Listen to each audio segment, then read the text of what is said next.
That's why they hate him. They hate him because they can't destroy him, and every time they try, they make a fool of himself, and he gets stronger.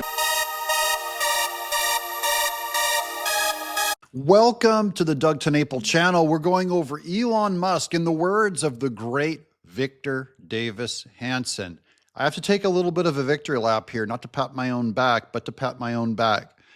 I nailed it on Elon Musk when he first bought Twitter. I said it was the single most significant thing to happen in politics in my recent lifetime. He ended up changing everything. You don't understand. No one would know anything.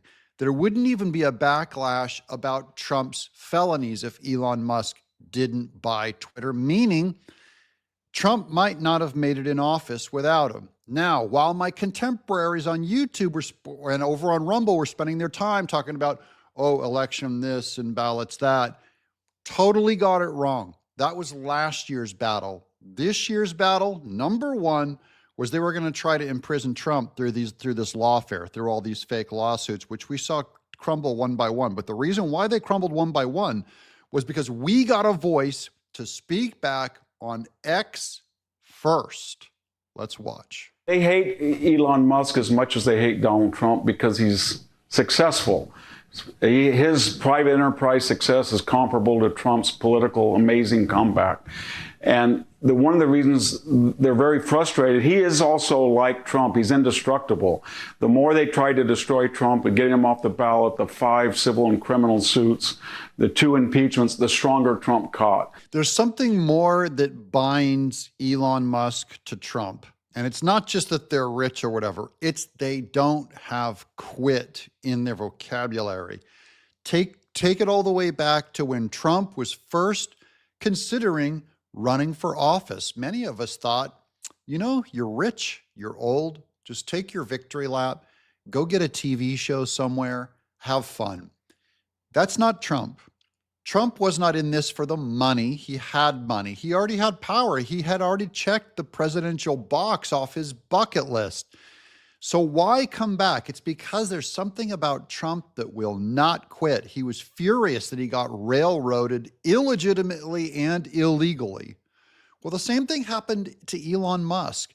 Elon Musk's businesses were booming and big, and then the Democrats came after him, tried to destroy Tesla, tried to destroy Starlink, tried to destroy SpaceX. All of his major companies he saw.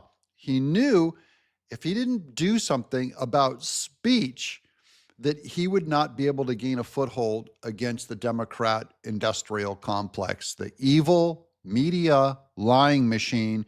Because if perception is reality, I don't believe that necessarily, but the left believes perception is reality, so they try and control everyone's perception.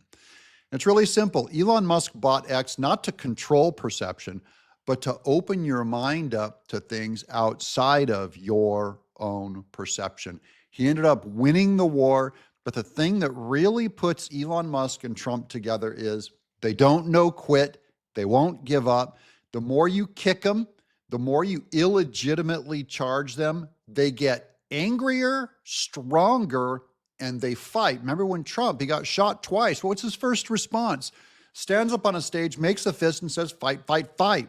Not cower, not let's make a plan, but you go right back into do not give up. That's an inspiration for all of us. So when they go after, they said to Musk, we're going to charge you $44 billion for Twitter and you're going to go broke. Well, he paid that and he found out he revolutionized all of social media. And then they said, we're going to take away your deduction for electrical vehicles here in California. And only your company will not get a federal write-off, the purchaser of your product. And he said, fine, I don't want to be in California anyway. And then they said, you know what, you have a special contract with NASA that you shouldn't have in a relationship. And he basically said NASA was ossified. I saved the entire space program. So every time they bite his ankles, just like Trump, he gets stronger. And that makes him even angrier.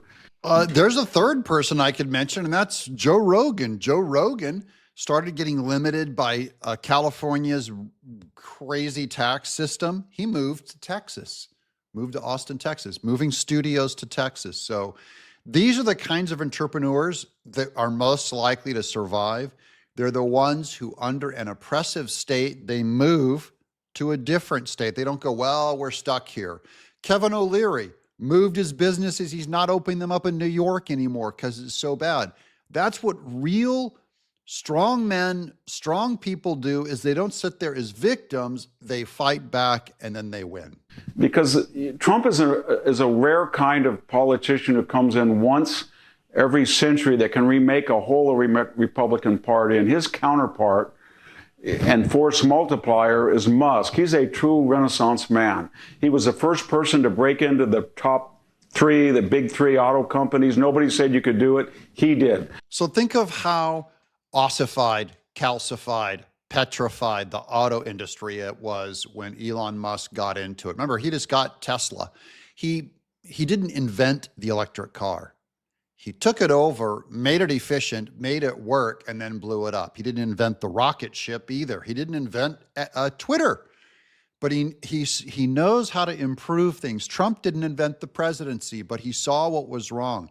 They're going to, together, in a once-in-a-lifetime moment, remake our government, remake the Republican Party, go all the way back to the Whig Party and what Lincoln did with the Republicans.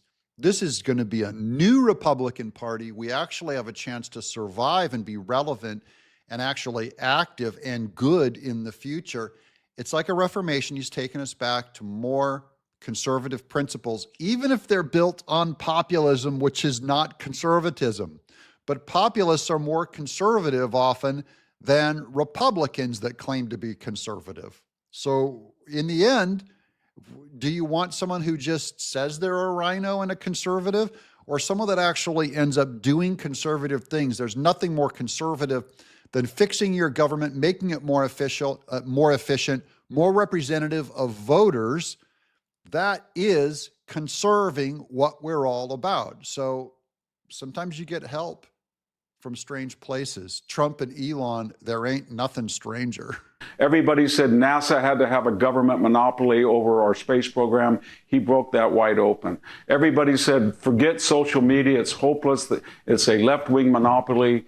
He broke that. So that's why they hate him. They hate him because they can't destroy him. And every time they try, they make a fool of themselves and he gets stronger. And that's what we really exposed, is the left that tried to destroy Trump and Elon Musk are made into fools because their power is very thin, fashionable. You know, progressive means they're always trying to progress. They're always looking forward. They're never looking at where they're at or where we've been. They're just going forward to this ethereal, utopia that doesn't exist yet. And then Elon Musk and Trump are very much reformers. They build on sound principle, nothing more sound than listening to the voters, to the cries of the voters that were out of fashion. We were out in the wilderness and they heard us. And the reason why we were heard is because Elon Musk bought Twitter, turned it into X. It changed the destiny of this entire country, and you ain't seen nothing yet. Trump's not even in office yet. These are going to be good times, and we'll keep reporting on it honestly right here on Doug in Exile.